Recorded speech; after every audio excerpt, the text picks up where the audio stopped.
Ay, okay. So, wait lang. May tumawag kasi. Okay, sorry. So, kung tuloy natin, class. Okay. So, next po. Dito na tayo, no? So, 36 plus 0, 36. Next. So, ang next po natin tatanggalin ay ito, no? Yung x po kasi dapat ay malipat. Okay? So, kailangan natin pagsamahin yung dalawang x na to para maiwan itong 36 na to dito sa equation.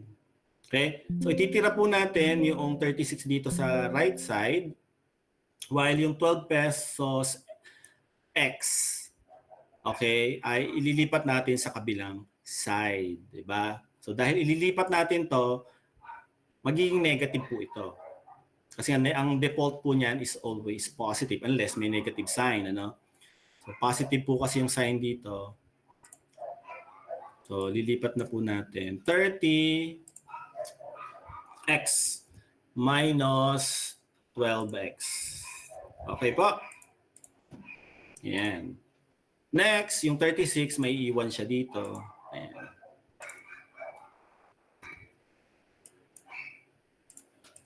Now, ang susunod po natin kailangan gawin ay pag-minus lang yung dalawa. So, syempre, 30 minus 12, what is the answer? 18, tama? So, 18x. Okay? 18x.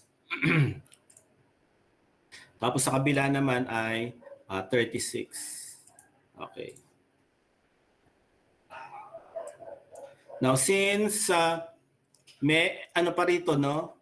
May 18x pa rin, may 18 pa rin, ang kailangan lang pong matira kasi dyan ay yung x. Okay? So, dapat x lang yung matira. Kasi ngayon yung nawawala. So, para mawala po yan, para matira po yung x, i-divide po natin si 18x sa 18. Okay? At the same time, ganoon din po sa kabilang side. I-divide po natin si 36 ng 18. Okay? Sabay yan. So, since 18x divided by 18, magka-cancel out na po siya, matitira na lang ay x. 36 divided by 18, what is the answer, class? 2,000 po. Okay, 2,000. Remember, wala na yung peso sign, ano? So, it will represent quantity na o in units na. So, the answer is kailangan makabenta ng 2,000 units, class, para break even. Ibig sabihin nga, hindi naman lugi, hindi rin kumita. Sakto lang. Okay? Do you follow? Nasundan po ba yon? Now, kung gusto niyo pong malaman kung magkano yung break even po in pesos, madali lang, i-multiply nyo lang po si class? Si 2,000, okay, kay 30 pesos. Remember, si 30 pesos yung ating selling price, di ba? So 30 pesos multiply by 2,000. Okay, magkano po ang ating break even in pesos? 60,000. Okay, 60,000. O, ganun lang po siya. Madali. Okay?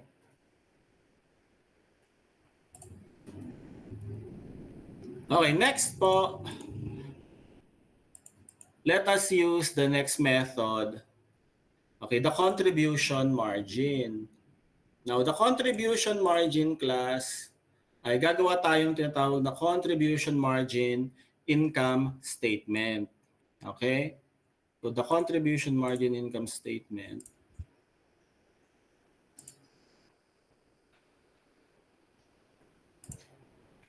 ay ano naman po ito, no? Para kang gumagawa din ng income statement, kaya lang ibang method nga. Kasi nga, sa accounting po, ang ginagamit po natin ay sa expenses, cost and expenses, ay as to function, di ba? Yung meron tayong cost of sales or cost of goods sold, meron tayong operating expenses na divided into two, di ba? Yung ating selling expenses at saka administrative expenses. Dito hindi. I-split po natin yung ating cost and expenses into two kinds lamang. According to behavior, di ba? Yung ating variable cost at saka yung fixed cost. Okay? Kaya naman tinawag na contribution margin kasi kung mapapansin niyo, yung sales, pag binawas mo po yung variable cost, ang lalabas po daw ay contribution margin. Okay? Kaya po siya tinawag na contribution margin income statement. Kasi nga after the contribution margin, hindi mo na kasi makokontrol, di ba? Kasi fixed cost, mahirap na siyang i-control. Okay? So, yun po yun. So, after deducting the fixed cost, ay doon mo palang makukompute yung net income mo. Okay? So, this formula or this format of computation, mapapansin nyo, ay kumpleto siya kasi meron tayong units or quantity na. We have the per unit, and then the total amount or the total cost, and then pwede rin natin i-compute yung ratio. Okay? So again, using illustration 1, computein po natin yung break-even. Okay? So same data lang po ang gagamitin natin sa illustration 1.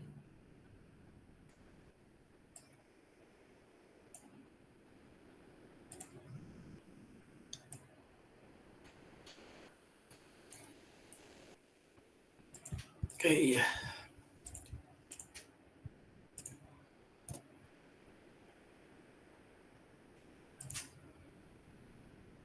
Excuse me. Okay, pagkasyahin natin para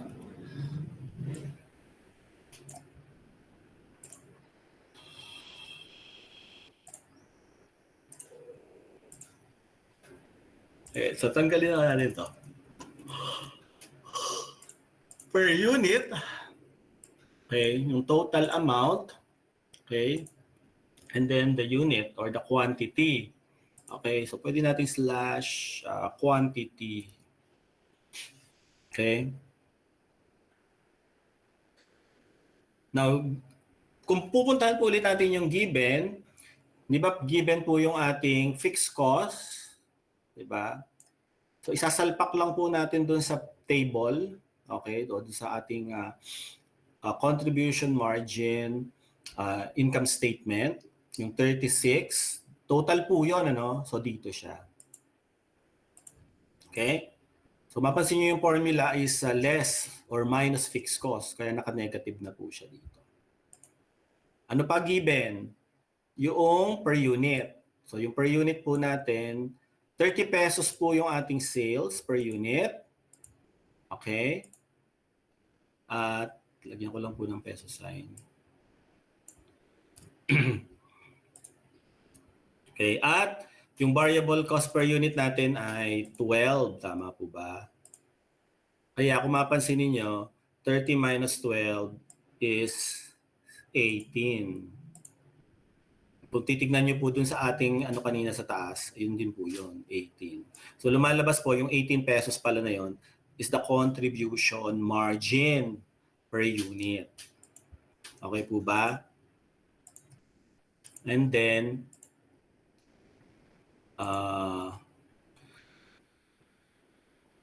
pwede na po natin i-compute kasi nailagay na po natin lahat yung given. Tapos ito pong 18 ay kinumpute na lang natin, di ba? Tama po ba? Tatlo lang naman po yung given eh. Itong dalawa at saka ito.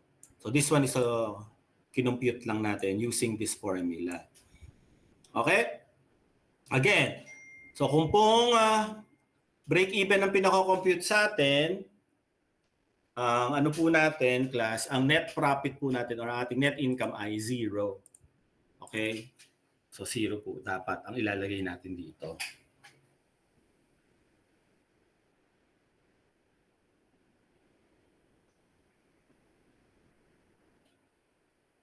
Okay, wait lang.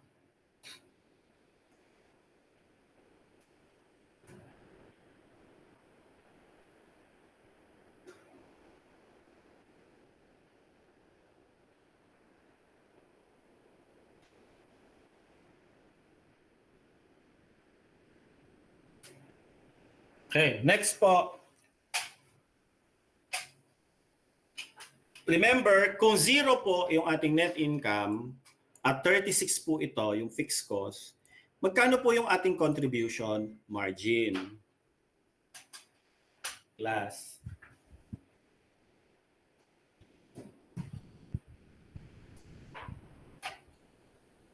Hello? 36 din po, sir. Okay, di ba? So that is the idea. So yung contribution margin natin will be also 36 para mag-zero yung ating net income.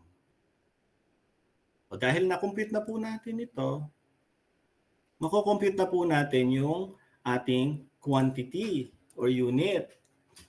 Okay? Ano gagawin natin? Pabalik lang na ganyan, divide. Diba? So 36,000,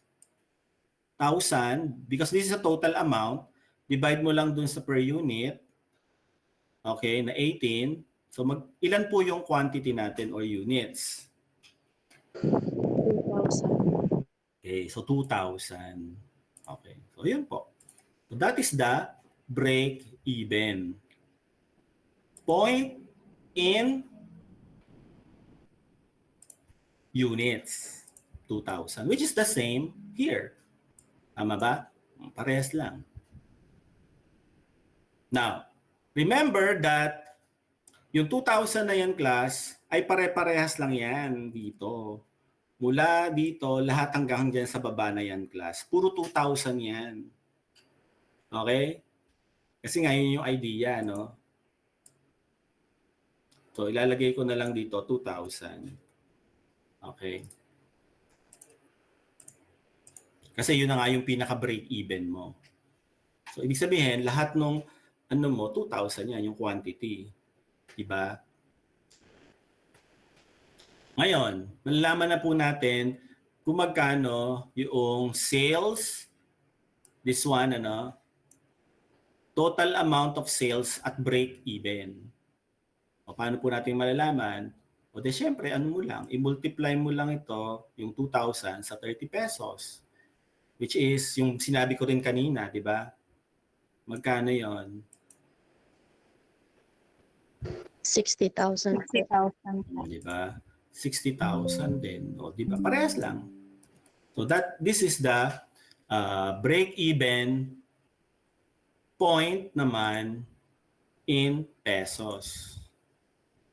60,000 pesos.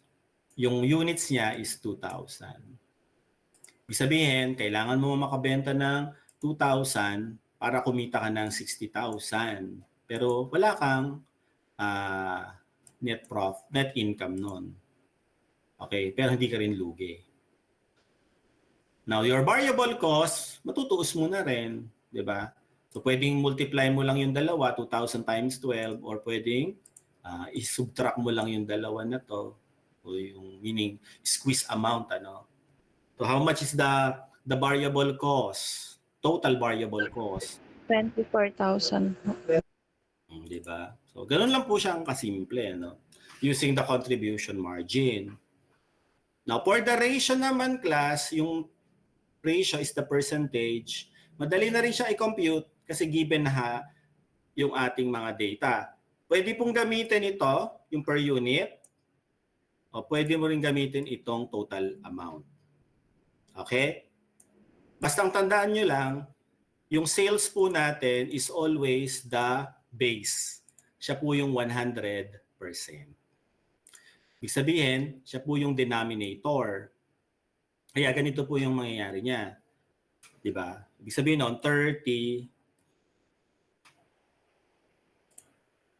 Yan, 30 divided by 30 pesos. Kaya 100. Ngayon, ito naman pong Ang ginamit ko po ito, no, per unit. So, pwede nyo pong gamitin yon. Ito naman po, 12 divided by 30. Okay? Magkano po yon or ilan po yung percentage nun? 40%. 40%. Okay? And ito naman, 18 divided by 30. Okay. So, ilang percent po yon?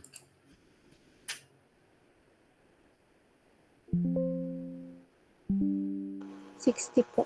60. Which, pwede mo rin namang ibawas lang dito sa 100 minus 40. So, double check mo lang. O, ganun lang siya. Di ba?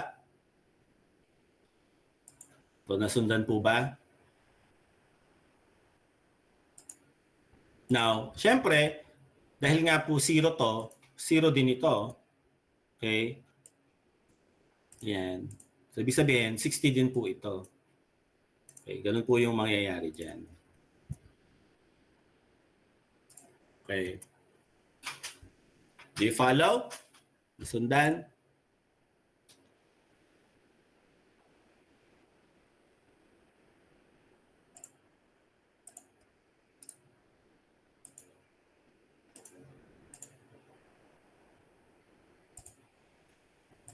Okay.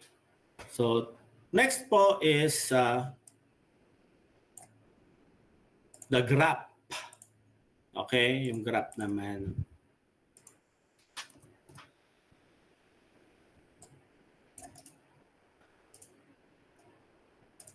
Okay, so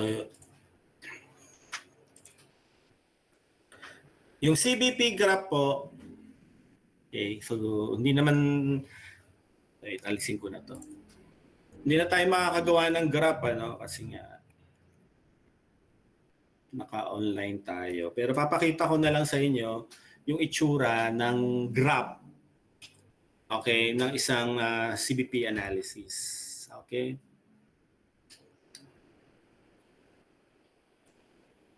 Now, using illustration 1 again, okay, pero merong additional data kasi we cannot graph or we cannot graph the data kung yung tatlo lamang yung given. So, ibig sabihin, class, we need additional info, okay, para makumpleto natin yung ating graph. Okay?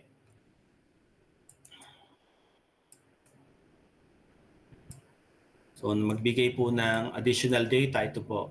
Merong binigay na dalawang klase ng activity level, 3,000 po at saka 5,000 units. Ibig sabihin, kung sakaling magma-manufacture siya o magpo-produce siya ng 3,000 units at saka kung sakali naman 5,000 units yung kanyang ima-manufacture. Okay? So, using that, makapagagawa na tayo ng CBP graph. Okay? So, ganito po yung maging itsura ng ating graph.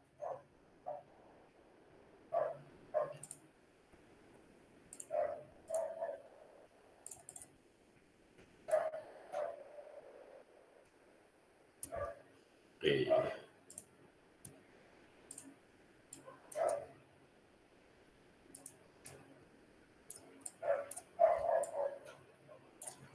So yung CBP graph po natin ay kailangan lang po, meron tayong horizontal, di ba, sa baba. Doon po natin ilalagay yung activity level, kung ilan yung ipoproduce. That means it is in units. Kaya mapansin niyo nakalagay in units.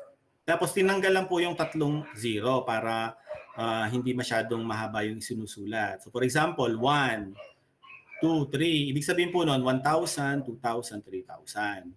Dito naman po sa vertical line, yung po amount in pesos. Okay, so in pesos naman po ito. Ganon din po, tinanggal lang din yung tatlong zeros. Kaya ibig sabihin nito ay 20,000, 40,000, 60,000, so forth and so on. Okay? So using again the data, ito pong 3 at saka 5, gagawa po tayo ng short computation, okay, para magamit po natin siya. Okay? Ay, sorry. Nasaan na ako? Ito pala. Sorry.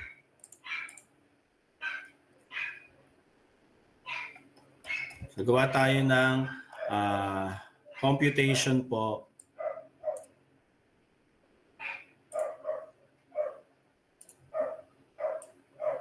Yung assume level of activity. Okay? So, ito po yung gagawin natin muna. Oops.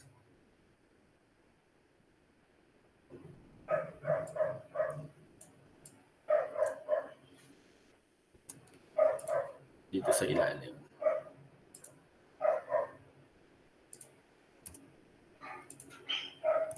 Yun. Iba ko lang to. Ayan. Salitan ko lang to, class. Okay. So, yung ating assume level, di ba 5,000, sorry, 3,000, okay, at saka 5,000. Okay po.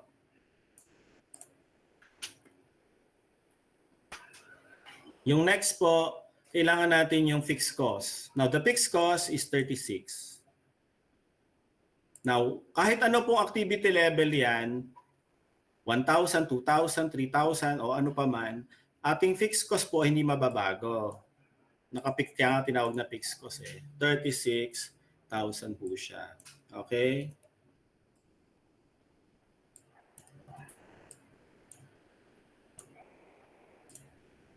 So 36,000 kahit ano pong level of activity. Next po is the variable cost. Okay? So the variable cost, paano po yan magko-compute? Yung activity level po niya ay i-multiply lang natin sa kanyang variable cost per unit. Now remember, 12 pesos po yon. Di ba susunod po kasi siya sa activity level. So kung 3,000 po ito, kailangan mo lang pong i-multiply yung 3,000 sa 12 pesos. Okay? So ganito po lang siya. Diba? 3,000 okay, times 12. Okay? So nasundan po ba 'yon?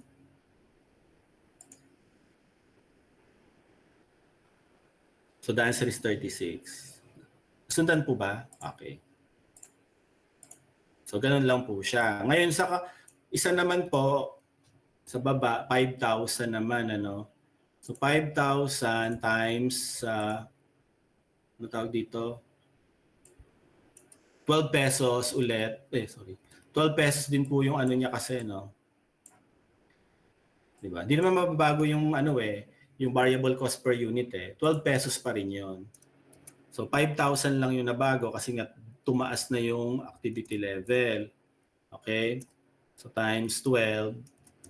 Yan. So 60,000. Do you follow, class? Okay. So next po, so alam na natin yan, natuos na natin yung total variable cost. Okay. We can now compute the total cost. Now the total cost, class, ipa-plus mo lang o i-add mo lang yung dalawang cost. Yung total fixed, di ba? At total variable. Okay? So you add these two and the answer is 72,000. Okay? Yan. And then, for activity level ng 5,000 naman dito, so add mo lang yung dalawa. 36 plus 60 is 96. Okay? Masundan po? Yan. So, ganun lang po siya. No? And then, for total sales naman, ang i-multiply mo naman po dyan, class, ay yung selling price na per unit, okay? Tsaka yung activity level. So ganito po yung mangyayari. So again, 3,000 multiplied by yung selling price natin ano, na 30 pesos. Yon. Ganun din po siya. So dito naman po sa kabila, sa baba, 5,000 times, again, 30 pesos. Okay po ba?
Okay.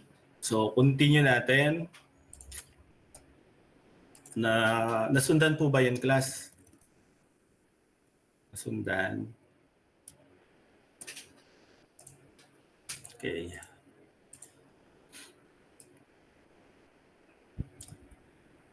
Ngayon po, pwede na po nating i-graph. So, una po nating i-graph ay yung total sales. Ito po. So, hanapin po natin yan dito sa baba. So, using this activity level, okay, so yung activity level po na 3,000, so unahin po natin yung 3,000. Okay. Dito po yon 3,000 ito, tapos yung 90,000 dito naman po sa taas. So, dito po siya. So, hanapin mo lang po yung point. Ano, lalagyan po natin ng point. Okay.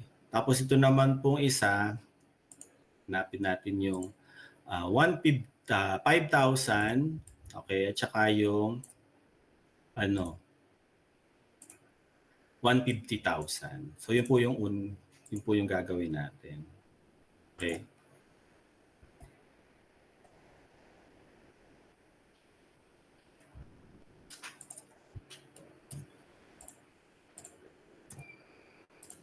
So ito po yon yung una.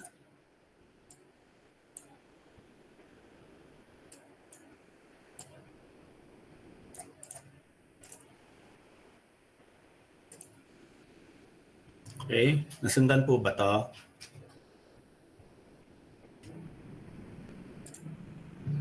So ito po yung tinatawag na sales line, total sales line. Okay. Ang susunod po natin is yung ito. Palitan ko naman. Ang susunod naman po is the total cost. So yung cost naman po natin ay this one. Okay. Siyempre, using again the same activity level. Okay. So titingnan niyo po, 3,000 ulit at saka 5,000. Pero yung 3,000, okay, ang hahanapin niyo naman po is 72. So 3,000 tapos 72. So somewhere here. Tapos yung 5,000, okay, tsaka yung 96. Okay, so 5,000 and then 96. Somewhere here naman. Okay? So ganito naman po yung magiging ano niya. Okay.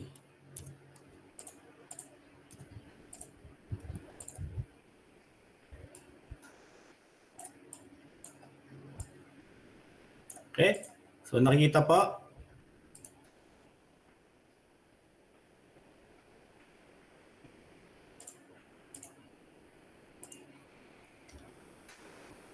So ito naman pong pangalawang line natin na to ay total cost line.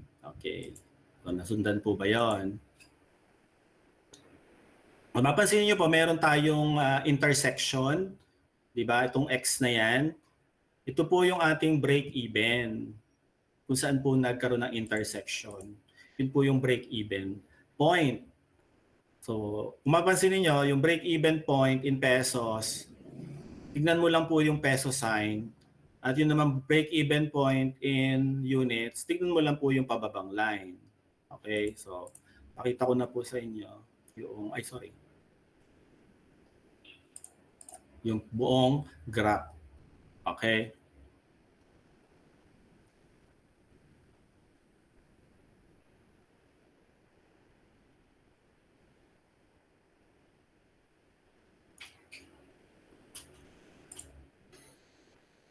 Okay, wait lang.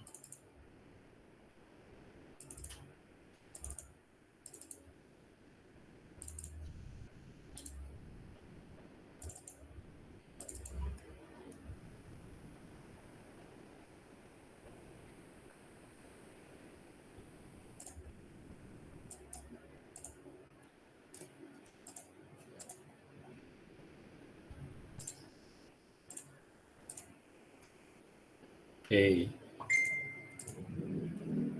So ito na po yung buong graph natin. Oops, masyado na siyang lumaki. Yan.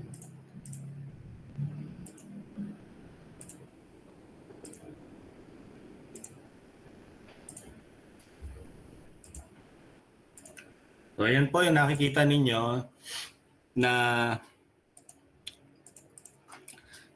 yung naka-line, dati yung line na broken line, okay, na itim. Okay? So yun po yung break-even point. So the break-even point in pesos, kung titignan nyo, ay nasa 60,000, while the break-even point in units ay 2,000, which is the same doon sa kinompute natin. Okay? Now, kung titignan nyo po yung total cost line, yung pinakaibaba, the last, kung saan nagsimula yung line, ay pag diniretso nyo po yung horizontal, ang tawag po doon ay fixed cost line, which is actually 36,000. Okay? And then, anything po na nasa taas ng break-even is the profit area. Ibig sabihin, pataas na po yung kikitain mo. Depende na sa dami ng mabebenta mo nalalagpas sa 2,000. Okay? Nasundan po yan, class.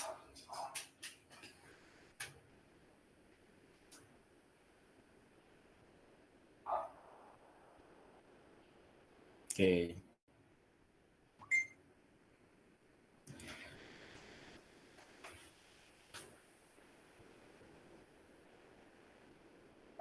May tanong po ba, class? May tanong? Wala ba?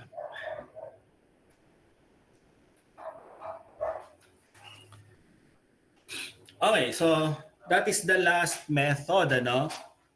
ng pag-compute nga ng break-even point. Now, bahala kayo kung anong gusto nyo gamitin.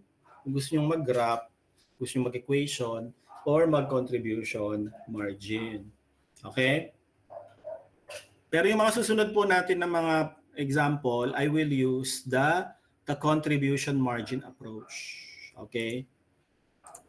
Kasi po, kumpleto po siya. Okay? Pagka po hinihingi yung mga, marami kasing hinihingi minsan ng mga yung question, yung problem, kaya pong isupply lahat yun ni contribution margin. Pero nasa inyo naman po yun kung ano yung gusto nyo gamitin. Okay?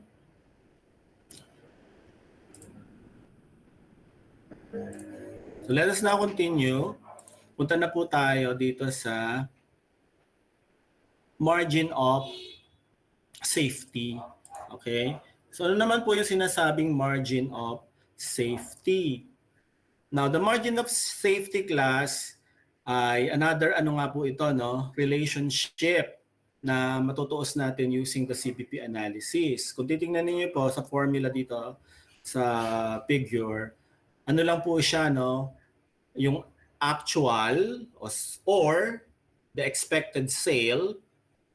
Pag ibinawas mo po yung break-even sales na na-compute nyo, yun na po yung tinatawag na margin of safety. Okay? So the margin of safety po is yung parang sobra na. Okay? Doon sa inyong break-even sales. Kasi nga, meron kang ina-expect na sales. Siyempre, dapat yung expect mo na sales, mas mataas yun sa break-even sales mo. So, pwede rin ma-compute yung units or the quantity, yung per unit niya and the total amount and also the ratio. Now, remember that the sales is always the 100% when it comes to the ratio. Now, may relationship pa po tayong pwedeng ma-compute when it comes to this one. Yung ating profit ratio ay pwede po nating ma-compute using the contribution margin ratio and multiplying it by the margin of safety ratio. Okay? So, i-apply po natin itong formula na to dito sa illustration number 2. Okay? So, here in illustration number 2, ganun din po yung given. Actually, same do sa illustration number 1.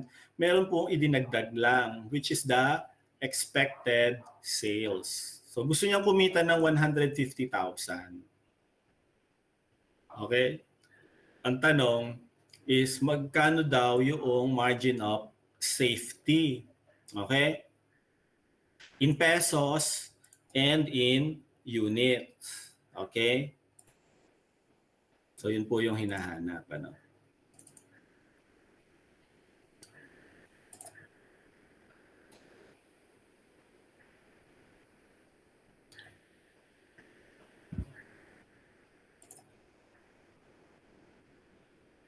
Okay, wait lang po.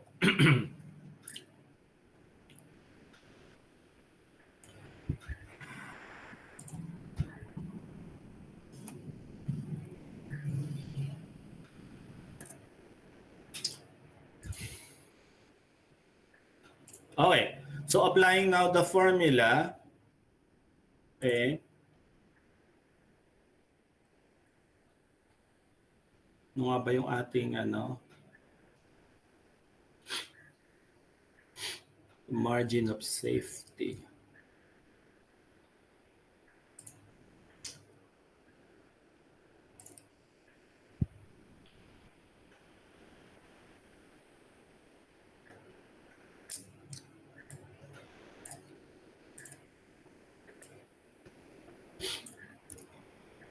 Okay.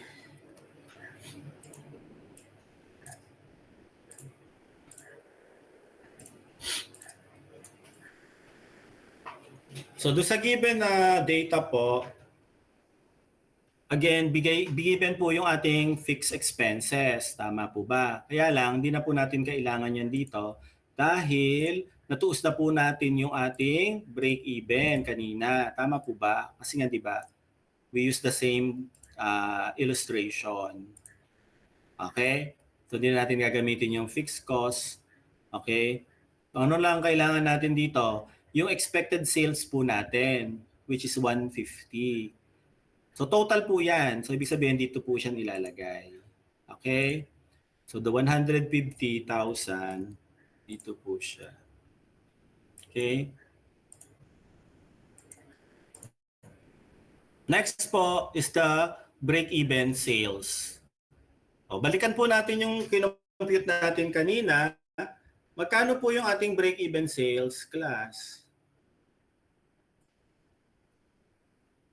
Hello?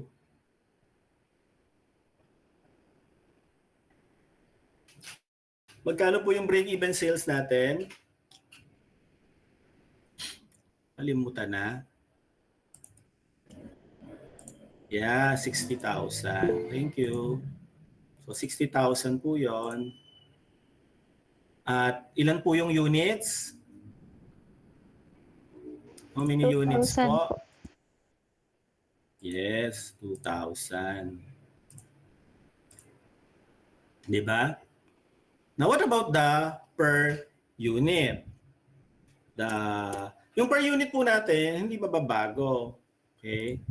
Yun po ay yung ating 30 pesos. Di ba, remember, 30 pesos po yung ating selling price per unit. Kasi sales po yung pinag-uusapan natin dito. Okay? So, ibig sabihin, hindi naman ginalaw yung selling price per unit natin. Okay? Ang binigay po kasi sa atin, total expected sales. Ibig sabihin, our selling price per unit is the same, okay? 30 pesos. Okay? So, yun po yun. Nakuha po? At the same time, yan din po yung ginamit natin sa break-even. Diba? 30 pesos. So, ibig sabihin, hindi rin natin ginalaw yan. So, ibig sabihin, puro 30 po ito, class. Okay? Nasusundan po ba yon?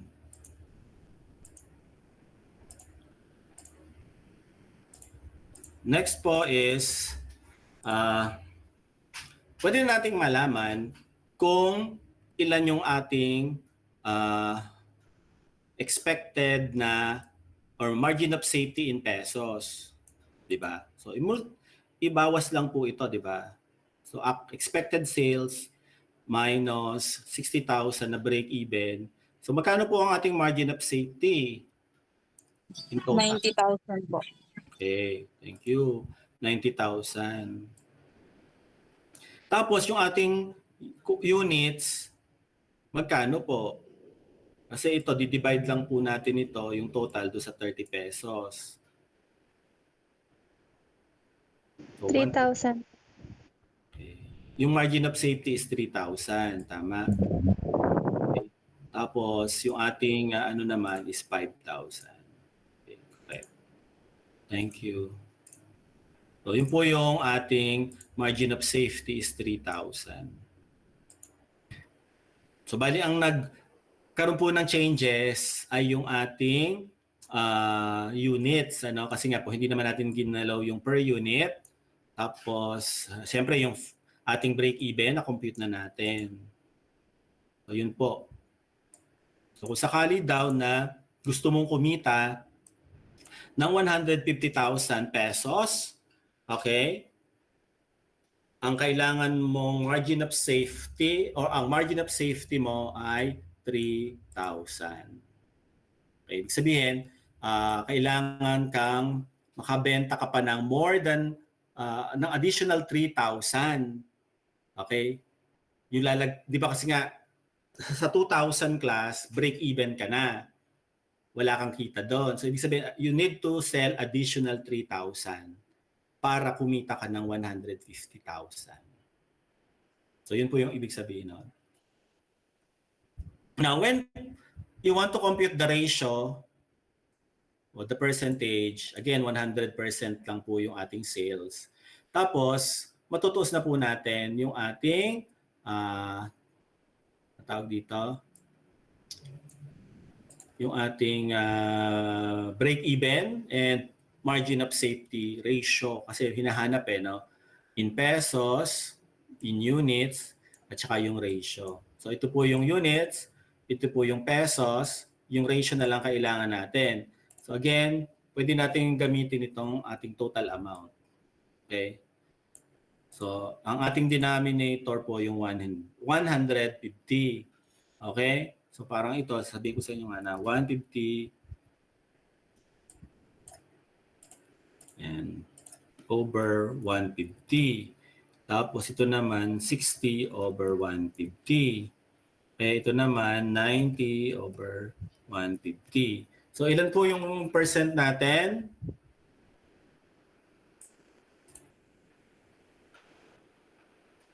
Ng 40% po. 40% sa break-even, sa margin of safety ay siyempre 60. Okay? Nasundan po ba yan?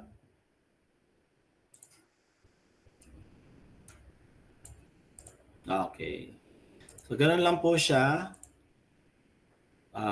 I-compute yung ating tinatawag na margin of safety. Okay? Oopsie. Mali.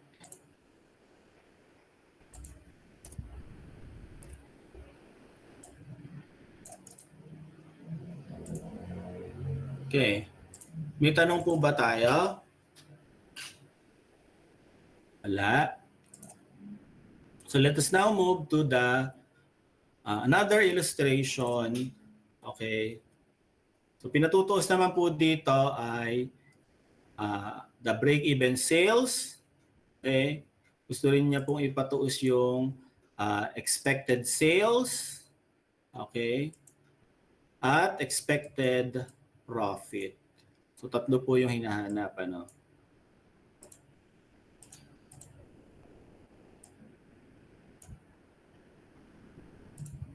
Yan. So yung po tatlo na yan yung hinahanap. So pwede po natin i-compute yan ng sabay, side by side. Okay, kailangan po natin muna i-compute yung break-even bago po tayo makapag-compute ng expected sales at saka yung expected profit. Kasi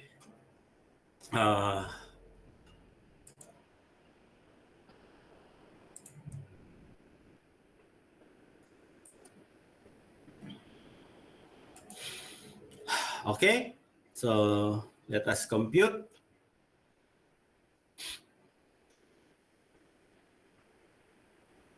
So side by side na po yung gagamitin natin na formula para makita ninyo. Pero pwede naman po na magkahiwalay. Okay, kaya lang syempre para lang mabilis yung presentation.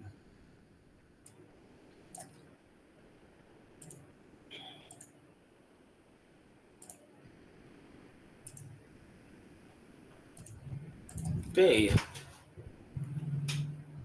So dito muna po tayo sa side na to. Okay, yung ating break-even sales muna. Okay. So yung total amount po dito sa side na to, ito naman po yung ratio. Okay. No, actually, hindi naman depende po yan sa given Kasi po dito ang binigay lang ay fixed cost. Okay, tapos contribution margin ratio at saka yung ano tawag dito? Oops, nangyari. Tsaka yung ano lang po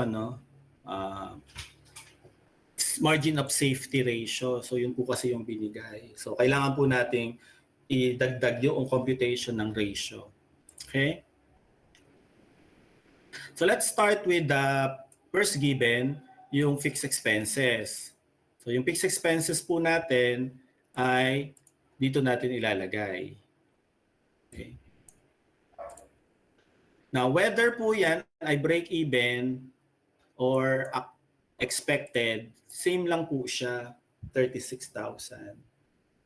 Okay? Next,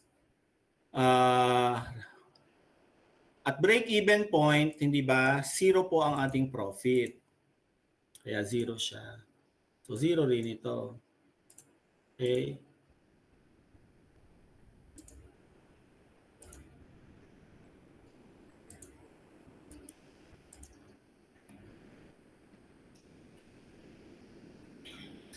Next, so we can now work back.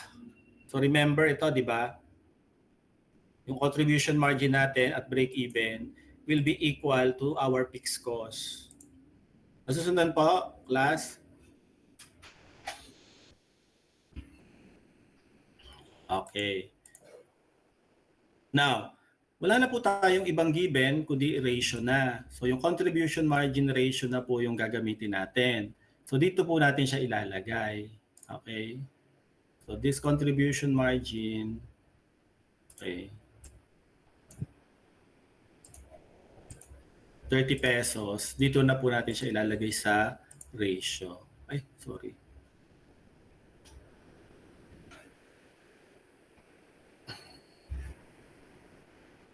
But 60 to. Wait lang, sorry. Contribution margin ratio, tsaka 20 pala, sorry. Hindi pala natin dito ilalagay. Gagamitin pala natin ito, yung relationship na to class, doon sa ginamit natin na margin of safety. Kasi ito palang dalawa na to is for the margin of safety computation ratio, hindi doon sa dito. Okay. So remember yung kanina nating formula, yung margin of safety, di ba? Meron tayong computation doon ng contribution margin ratio at saka ng margin of safety ratio. Yun. So yun po yun. Now, meron pong clue doon kanina or binanggit na matutuos natin pagka pinag-multiply natin yung dalawang ratio na yan. Diba? Sabi that yung ating profit ratio, okay, pag po pinag-multiply natin yung contribution margin ratio at saka margin of safety ratio, ang lalabas daw po ay yung profit ratio or the net income ratio. Okay? So, dito natin po gagamitin itong dalawa na to. So, 30%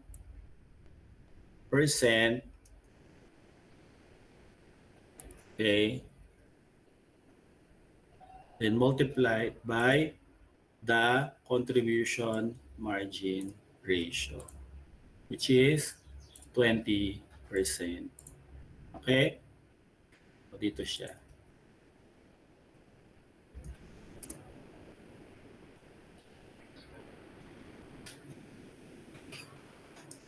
Okay?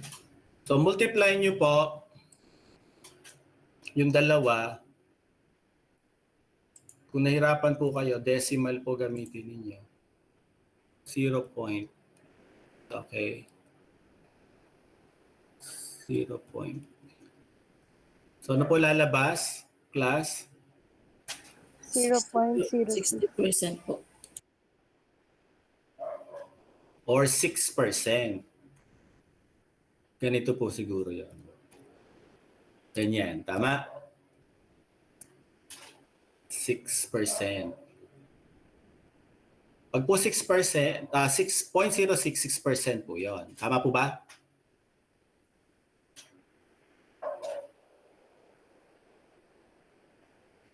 Okay.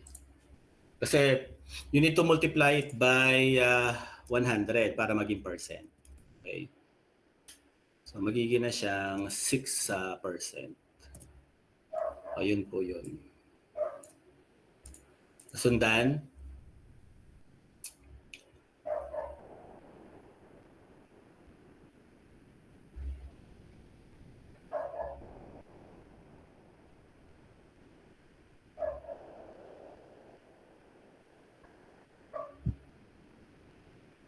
Parang iba yung sinasagutan ko. Wait lang ah.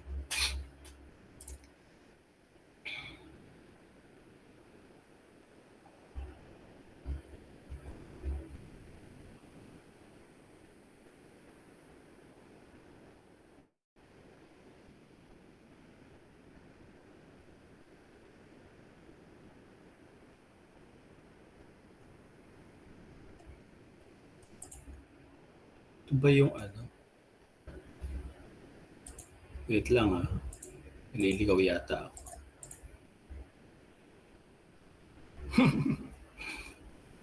Let me check.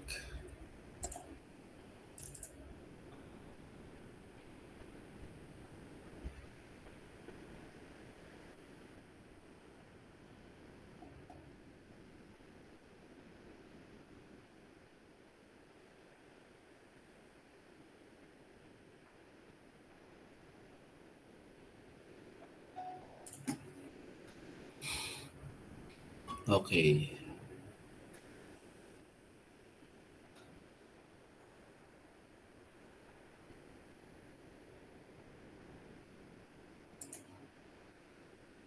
Tama naman pala.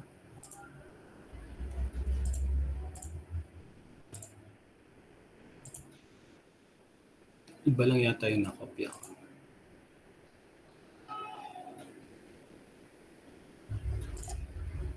Sandali lang, Lasa. Wait lang. Meron lang akong tinetrace.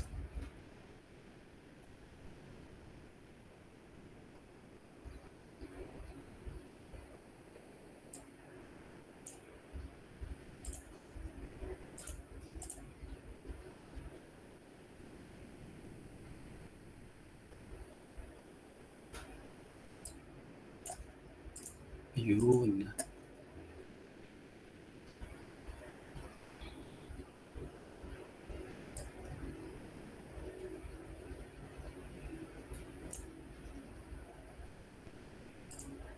So 36. Sorry class, bakit naging 36 pala to? 45 pala to. Kaya pala sabi ko nalilito ako.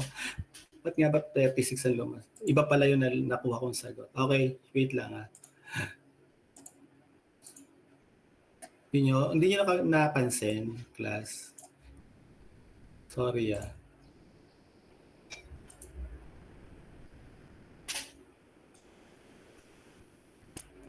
Okay.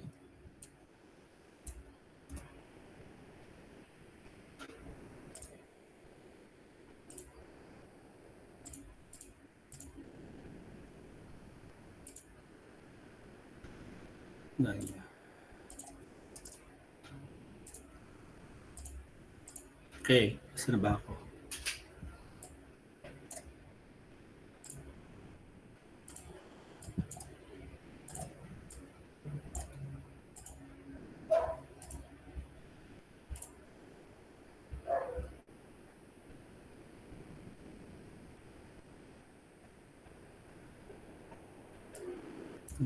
Wait lang, nag-aano siya.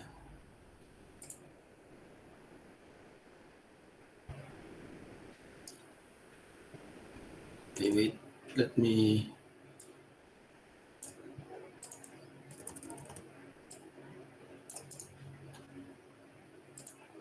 Okay, dali lang.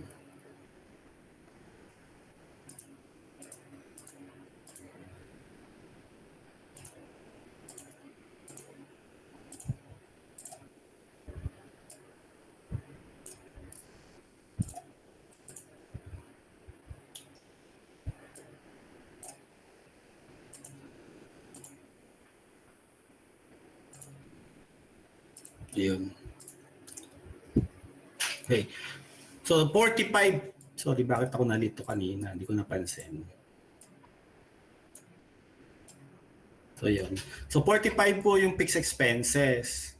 Okay, dito natin siya lalagay. 45. Hindi 36, sorry. Lumabas 36 eh. Iba pala yung nakuha kong sagot. Okay? Ayan, 36 po. 45. Ayan, 45 po siya. And then sabi ko nga, dapat 0 to. Okay. 0. Same din po dito, 0 dapat ito. Okay. So,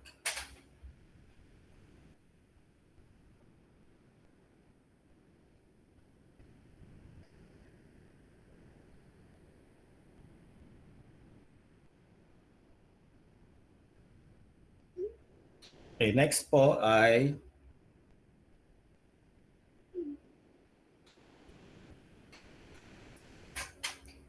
yun nga pong ratio natin, ano, yung 6%, 30. Kaya mali yung lumabas kanina, no? Sorry.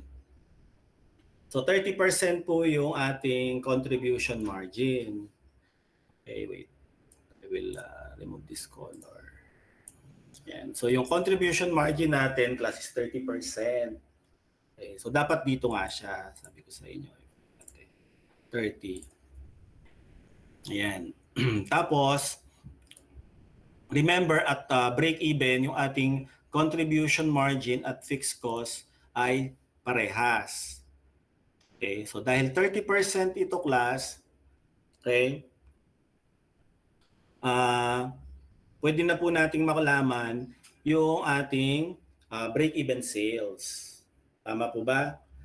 So divide mo lang po yan, yung 45,000 sa 30%. So magkano po yun?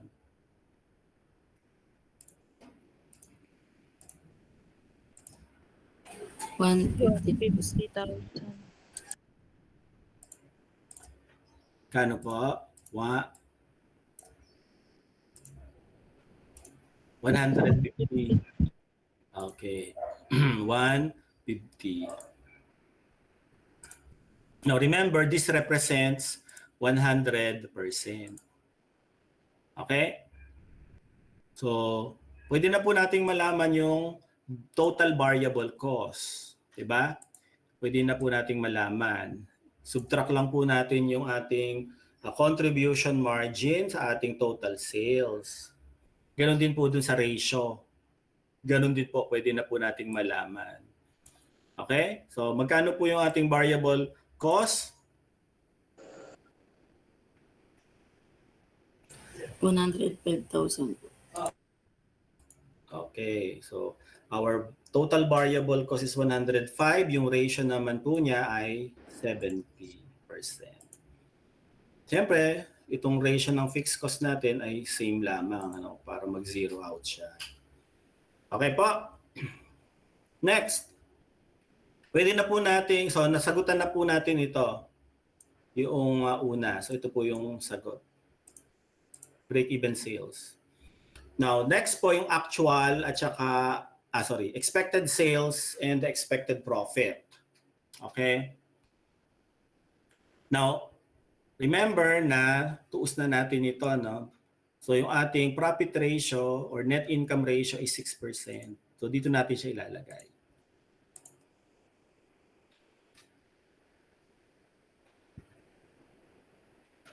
Next. Kasi nag-provide siya ng margin of safety, no? Ibig sabihin nun, gusto niya na ito yung maging additional na kita niya o yung kita niya. Okay? Meaning yung pagka lumagpas na siya dun sa break even. Okay?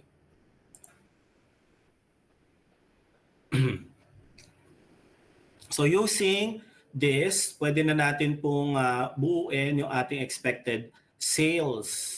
Okay? So paano po natin malalaman? Now remember that our ratio, this one, hindi yan po magagalaw. Hindi yan po mababago. Kahit na po yan ay break-even at expected. Okay? Kasi nga po, hindi naman siya, according to sa assumption natin, ang lang po, ang nagagalaw lamang ay yung volume, meaning the quantity, and the cost. Okay? It can either be the variable, the unit cost or the total cost. Okay? So yung pong ratio, hindi siya nababago, whether total or unit. Kasi nga yan, nagsumusunod lang yan class sa sa movement ng activity level. Okay? May nakapix pala ito rather. Ang nababago nga ay yung activity level at yung cost.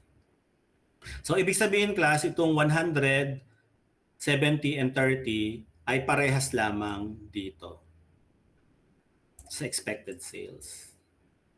Okay? Nasundan niyo po yan?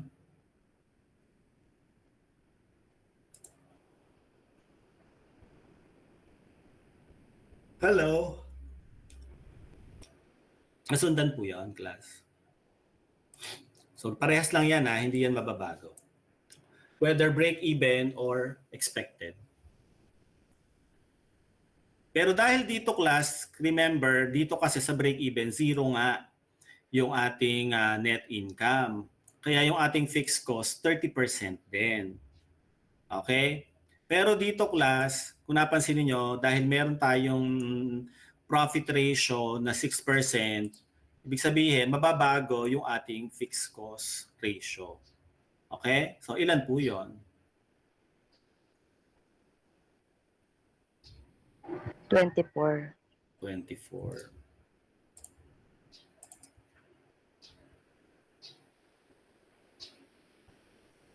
So, dahil 24 yan, malalaman na po natin yung ating expected sales.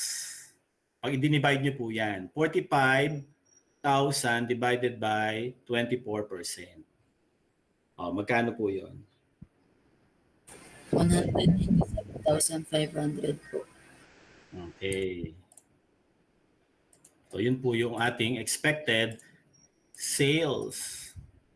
Dahil alam na po natin yung expected sales, ito na po yung sagot natin. Okay, malalaman na po natin yung lahat ng missing dito. Kasi meron na tayong complete ratio dito eh. 'Di ba? So i-multiply lang po 'yan, yung 70% i-multiply dito sa 187, magkano po 'yon?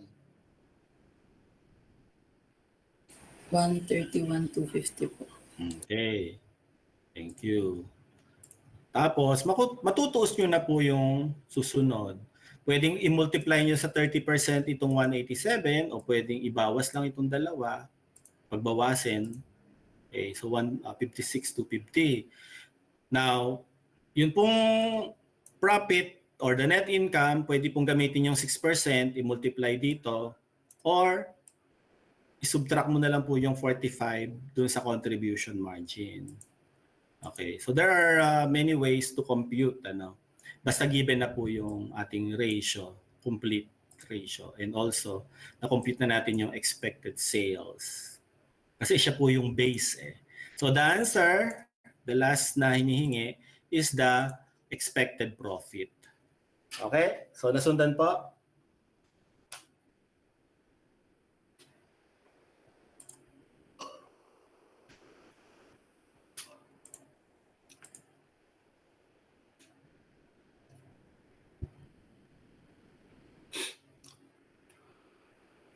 So next, another use o gamit ng CBP analysis is yung pagtuos nga ng tinatawag na target net income. So parang kasi same lang din halos dito class.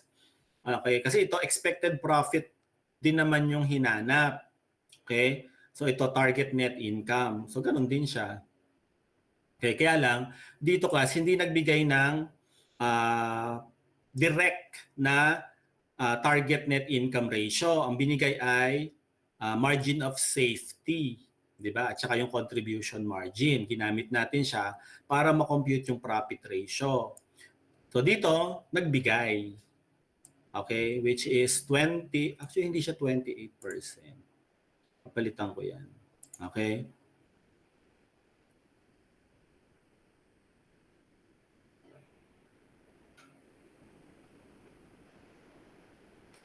Okay. Sige, 28%. Tama. Pwede naman pala. So, nagbigay siya ng net income na 28% na ratio class. Yan.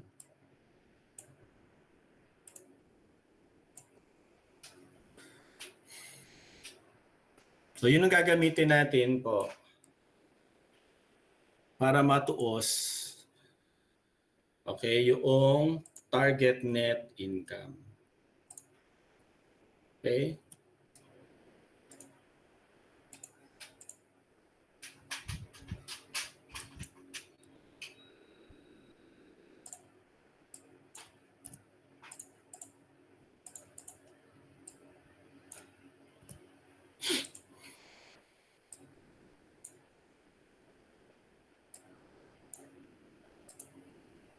Okay, wait lang.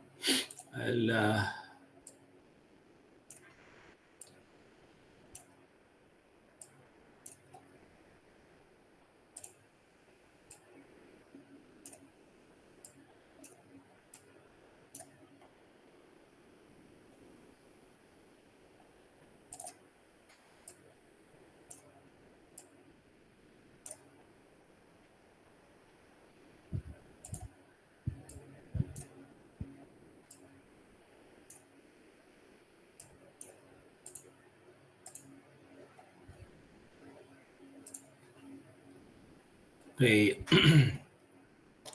So next, pinatutuo sa atin yung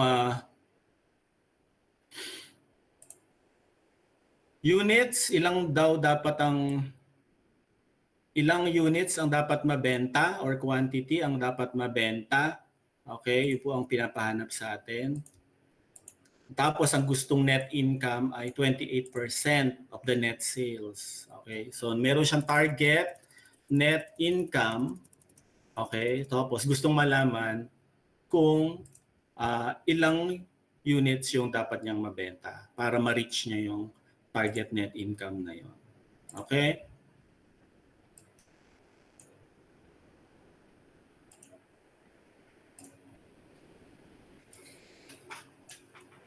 Okay.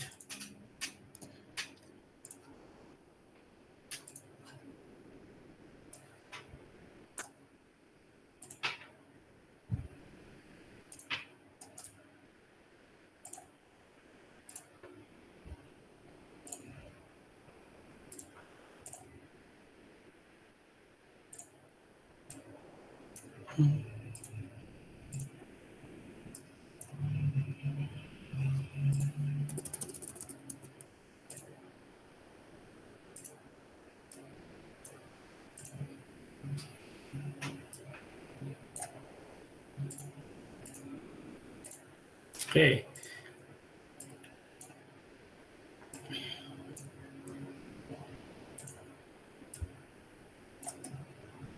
So let us now compute. So kung ang target net income po natin ay 28%, so dito natin siya ilalagay, class. Okay? So yun po yung ating target sa ratio, no? Tapos given po yung ating fixed expenses. Now, kung mapapansin niyo, same yung data na to sa illustration 1 pa rin. Okay? So dito po natin ilalagay yung fixed, okay, expenses or cost. So 36. Kaya pala ako nalito kanina kasi yung 36 yung akala ko hindi napalit. Okay? So 36 yung fixed cost. Okay? So hindi po ito break even, ano? This is not the break even kasi meron tayong gustong dami na ang kita, no? So ang tanong, given po yung selling price per unit, 30 pesos. So dito natin ilalagay yan. Okay? So the 30 pesos, dito siya ilalagay. And also the variable cost per unit, dito naman din siya ilalagay, 12 pesos. So 30 minus 12, 18. Tama? Tama po ba, class?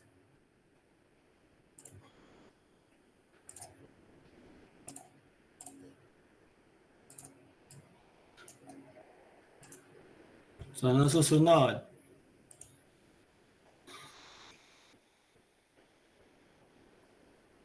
Kailangan po nating malaman yung ating tawag dito. Remember, ang ating yung sales ay ano yan, 100%.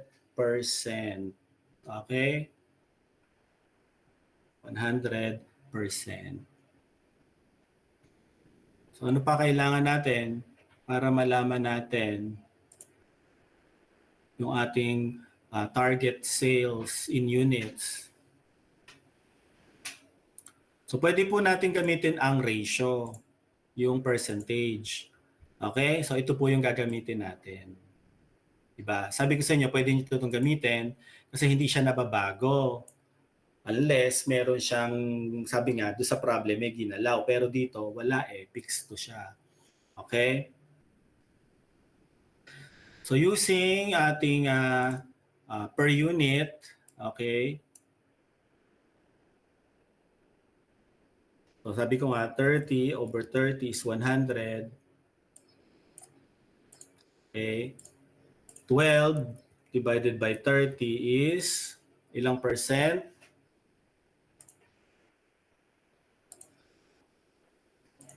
40 po. 40. Okay, and 18 divided by 30 is, which is pwede mo rin namang gawin dito. 100 minus 40, 60. So dapat same yung lalabas, di ba? Whether yan ay pa-vertical or horizontal. Tama po ba? Okay. So, nakuha na natin yung ratio. O, matutuos na natin, class. O, ilan to? So, ilang percent ito, class? Yung fixed cost. 32 po. 32. O, yun. O, yun lang naman ang kailangan natin, class. Yung 32%, matutuos na natin yung ating target sales. Total sales. So, 36 divided by 32% is? 112,500. Diba? O, dahil dyan, malalaman mo na yung ating target sales in units. Okay? So, divide mo lang ito, class. 112,500 divided by 30 is how much? Or how many?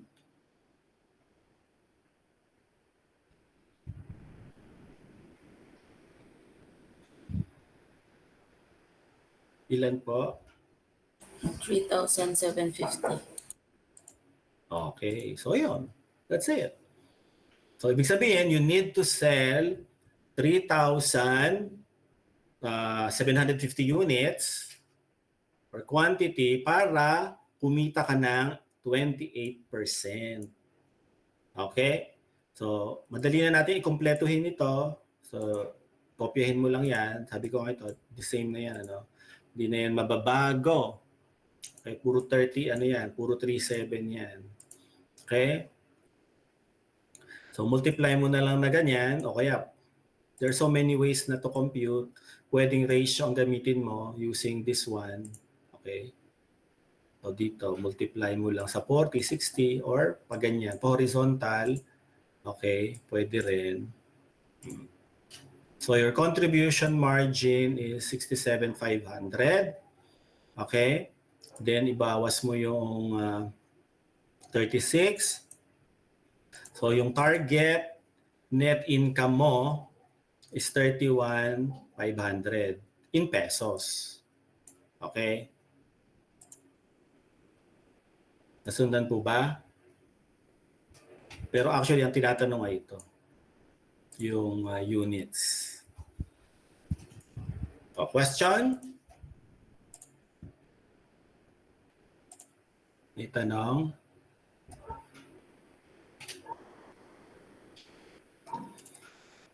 So, yun po. Isa sa mga application ng CBP analysis. Okay? So, if you want to know kung ilang yung units po or quantity na kailangan mong maibenta at a certain percentage of sales, okay, net income, yan po yung gagamitin ninyo. Okay? Okay, last na po tayo, though ito medyo mahaba. Okay, kasi may sales mix na po tayo. Now, the sales mix class, sabi ko nga sa inyo, nangyayari yan pagka you have a multiple products. Tapos kailangan nyo i-determine yung break even. So, kailangan nyo lang po malaman nga yung ilan yung combination ng naibebenta ninyo. So, for example nga, mas marami kang naibebenta sa product A, compare kay product B, si product B, ilan yung nababenta niya compare naman kay product C. Parang gano'n. Ano? So, to compute for the break-even formula class na merong sales mix, ito po yung kailangan. So, break-even point, okay, kung may sales mix po tayo, is the total fixed cost, i-divide nyo lang po sa average contribution margin. So, ang tanong, paano natin mako-compute yung average contribution margin? Okay? So, syempre, kailangan po natin malaman yung tinatawag na sales mix ratio. Okay? So, the sales mix ratio Ang computation naman po niyan, madali lang. So, ganito lang po siya.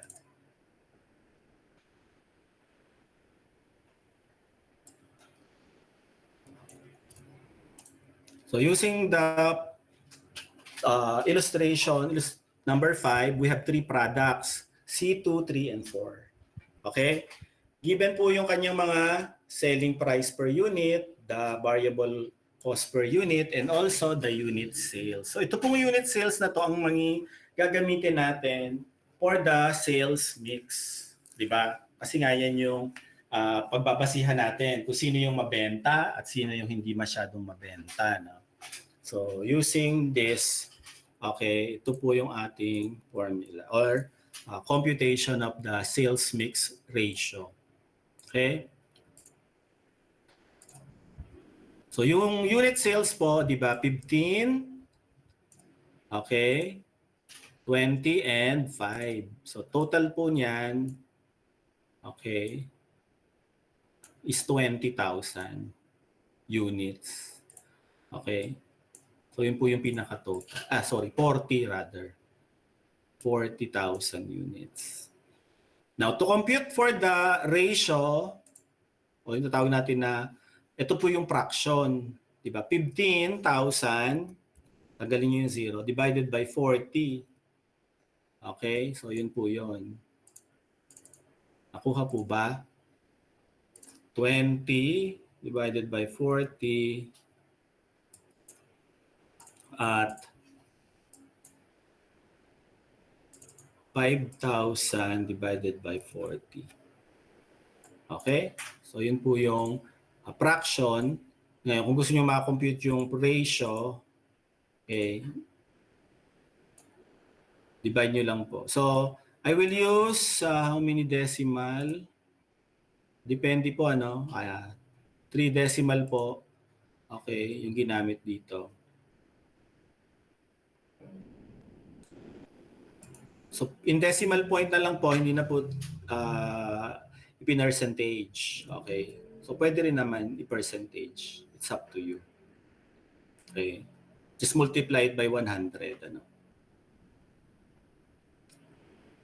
So, yun po. So, meron na po tayong sales mix ratio.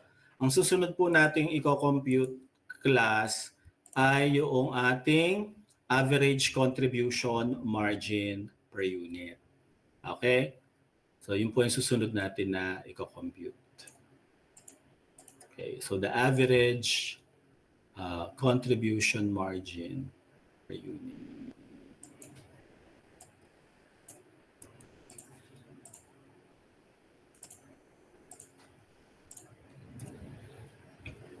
So, ito po yung computation ng average contribution margin per unit.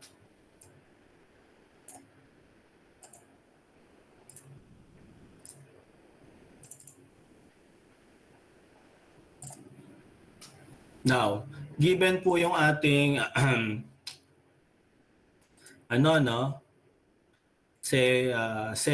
selling price, ito po 'yon. The selling price.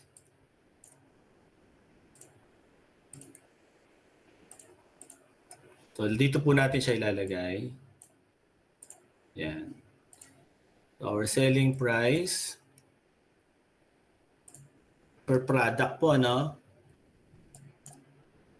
Per product.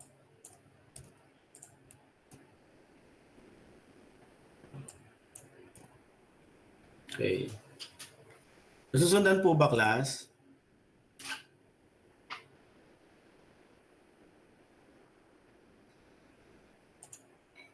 Hello? Nasusundan po? Okay. So next po is the variable cost. Ito naman po 'yon. So ito yung ating Then the variable cost per unit. Babawas po natin siya. Okay. Ito po.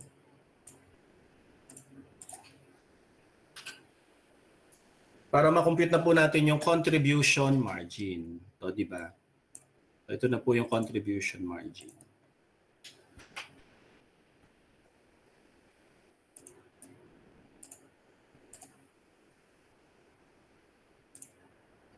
Okay, so the contribution margin is C2, C3, and C4. Okay, so gagamitin na po natin yung ating sales mix ratio. Okay, ito po yung kinumpute natin kanina. Ito po yun. Okay. So, kopyahin po natin yan dito, then ilagay natin dito. Imumultiply po natin siya sa contribution margin. Okay? So, multiply para makompute po natin yung tinatawag na average contribution margin per unit. Okay? So, 5 decimal po yung ginamit ko para po maiwasan natin yung sa rounding of difference. Ano? And then, i-total nyo po yung tatlo. Okay? So, yung total average contribution margin po ay 8 pesos. Okay, sorry. 8 pesos. Ano ba yan? What is happening? Yan.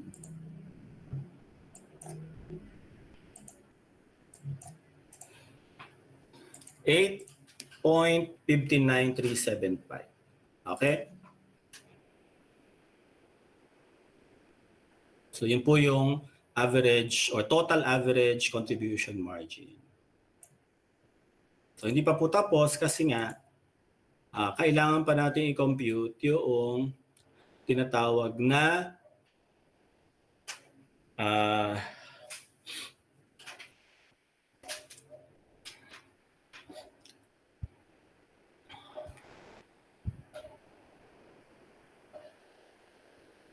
so once na natuos na po natin, kukumputin na po natin yung ating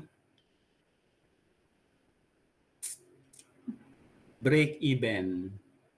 Okay? The break-even point. Okay? So the break-even point po in units, di ba yung formula natin kanina, kung natatandaan ninyo, ito po yon. Total fixed cost, i-divide po natin sa average contribution margin. Okay? So, magkano po ba yung ating total fixed cost? Ito po siya. Okay? So, ito po yung ating total fixed cost, 187,500. Okay? Tanggalin ko na yung mga color.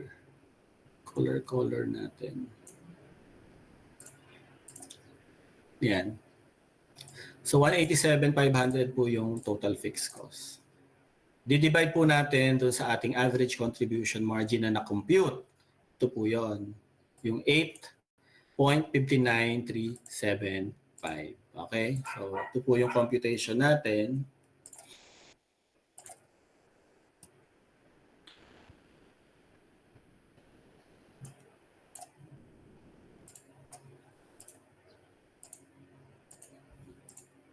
So, yung ating pong total fixed cost, di ba?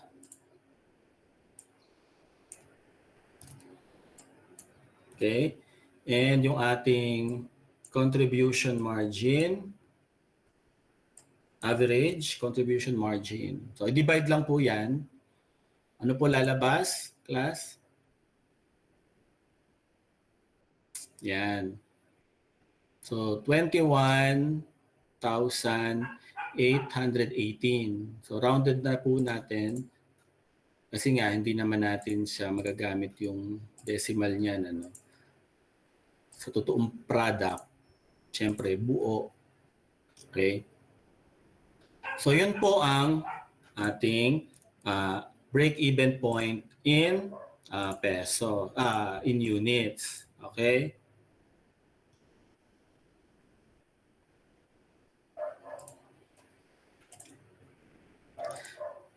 Hindi pa po tayo tapos kasi we need to compute the break-even point po per product. Okay? So per product, kasi ito po yung total. Total po yan. Ayan, tanong, bawat product, ilan ang dapat mabenta? Okay? So let us now compute.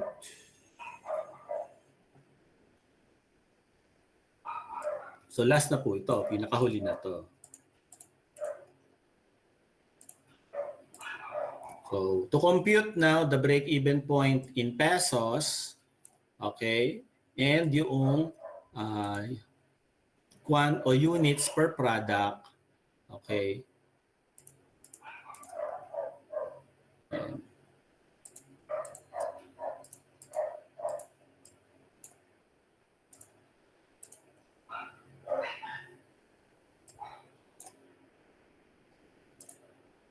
Ayan. So punta na po tayo dito. Baba ko lang para makita nyo ng buo. Okay. So yung break-even point natin na natuos kanina, no? Ayan. 21 po yan, di ba? This one. 21,818. Okay? Tapos po, yung sales mix ratio natin, gagamitin po natin ulit. So ito po yon, yung sales mix natin. Multiply nyo po doon sa ating total break-even point in units. Okay. Para ma-compute natin yung individual. Okay. So if you're going to multiply yung sales mix ratio, makukompute na po natin yung individual break-even point ng bawat in units ng bawat product. So again, dapat po, ang total nun ay 21,818. So ito po yung makikita nyo na break-even per product. So 8,182 kay C2, kay C3, 10,909. Kay product C4 ay 2,727. Now, kung gusto niyo naman pong malaman yung break-even point in peso, i-multiply nyo lang po sa selling price nila. Okay? So remember, yung selling prices po nila ay ito, 12 pesos, hindi ba? Kung titignan nyo po dito sa taas, ayan po yun. So inuulitin lang natin. Okay? Oops. Oh, ano ba? Okay. So ito po yun. So multiply it dun sa kanilang individual break-even point in units, ang kanila pong magiging break-even point in peso, bawat product ay ito po. Okay? So yun. And then ang total po syempre, total nyo lang yung tatlo. Okay, so the total is 368,177. So do you have question, class? May tanong po ba doon? Medyo mahaba po siya talaga. Dahil nga po, depende pa yan sa dami, kung depende yun yung products na minamanufacture. Okay, so kung wala pong tanong, then I'll just give you an assignment. Okay, we'll check next meeting kasi nga may quiz pa naman tayo next meeting. Okay, sige po. Get your book or isulat nyo na lang po. Okay, page 431 po. Problem 1. Okay. And problem number 6.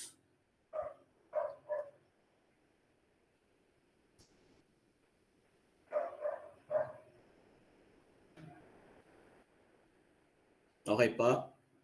Problem 1 and 6. Yung problem 6 po, page 333. Si Sang Lee. Yung problem 1 naman po, si Subic. Okay? May tanong po before we end this meet?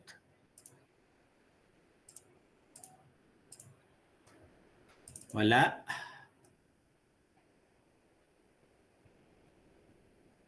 Okay. So kung wala pong tanong, then that's all for today, class. See you again next meeting. Have a good day. Ingat po. Bye-bye. Thank you po.